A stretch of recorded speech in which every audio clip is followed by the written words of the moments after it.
These books have been around in some form since the late 1970s, and they've now become an essential part of any adoption. The idea behind them is to give children information about their birth family so it doesn't come as a shock to them in later life.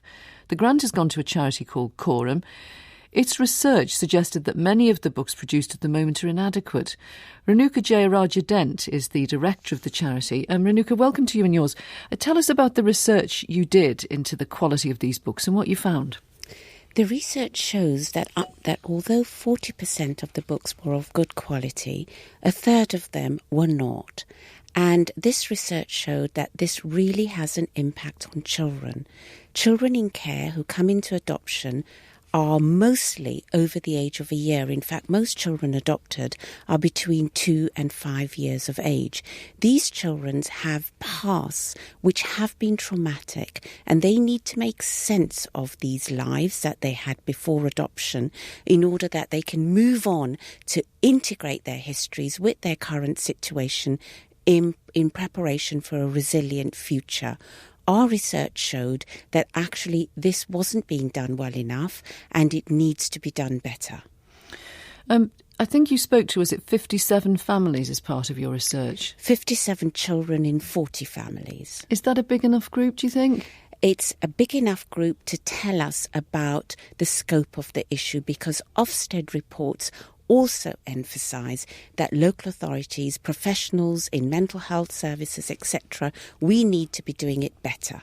So it's not just this research, it's in the context of Ofsted reports and Coram's 275 years of looking after children in care. Well, we spoke to a parent who took part in your research. His name's Jonathan. He adopted a 3-year-old girl from a family that had a history of domestic violence, and he described for us his reaction to the book that they were given for her. My stomach fell through, a mixture of being overwhelmed and disappointed, really. The book is, this is for a 3-year-old, and we're talking about a book that is 53 pages long. It's got quite a large number of quite glossy and rather positive photographs of, a large number of birth relatives. I'd say it sort of, it does rather gloss over the harsh reality of the background there. It really needs to be geared towards creating a positive impression of herself and, as part of our family, as part of the forever family, whilst giving us a basis to start talking about some of the more tricky issues from the past. Renuka, it's a difficult one, isn't it? Because you're looking for a book that a child can perhaps handle from early childhood that isn't too horrible, but then on the other hand isn't too sanitised either. I think that's said absolutely perfectly right. It's a really complex task. And what we're trying to say is pay attention. The children think it's important. They are telling us they want something better. Parents who adopt tell us, as we've just heard, that they need help to actually get it right for children. It is a complex issue. We need to pay attention. We need to be sensitive to the issue, provide training, and most important of all, work with parents who've adopted to make sure that they remain able to use us to help them to convey these histories. Well, Councillor David Simmons is the chairman of the Local Government Association's Children and Young People Board. Councillor Simmons, why do you think it is that some of these books are not up to scratch? Well, Jonathan just described exactly the issue that many social workers face extremely well. Trying to tell a story in a way that's age appropriate for a child, for a social worker who may well not be there when that book is being used, is an enormous challenge, particularly when the story is incredibly negative. If you've got a child where you're trying to explain that they came into care perhaps because of domestic violence, perhaps because of sexual abuse, is an immense challenge. And doing that in a way that's age appropriate and which the adoptive family will be able to use is enormously tough. But I think although this sample is extremely small, it points absolutely the right way. We've long recognised that we need to improve this area of work.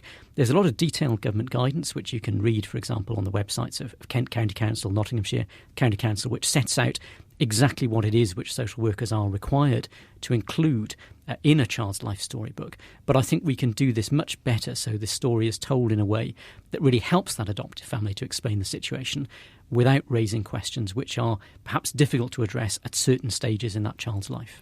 Renuka Jeyarajah-Dent, can you give us an example of a book that your people saw that you thought was really fabulous?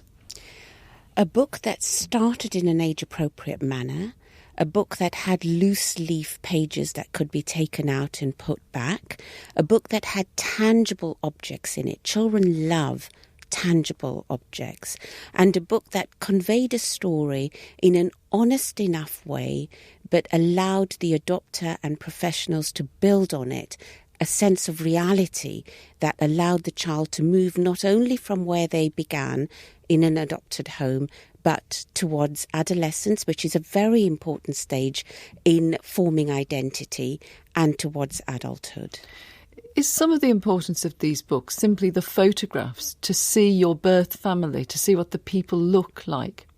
The photographs, but also the words behind the photograph. Some children told us that they had a mixture of photographs that just didn't make sense to them and actually didn't fit in with their lives prior to adoption. So they didn't actually fit in with their own memories of their foster carers. And foster carers have a large part to play in this because, as I said, a number of children are adopted after the age of 2 and have had some moves, although we are working together with local authorities, obviously, to minimise these moves. When you've been given money from the government, I think the latest grant you've had is more than £100,000. What can you do with a figure like that to improve things for everyone? Quite a lot. We are working with local authorities in partnership because local authorities are the corporate parent that begin collecting the histories of children to hand over to adopters.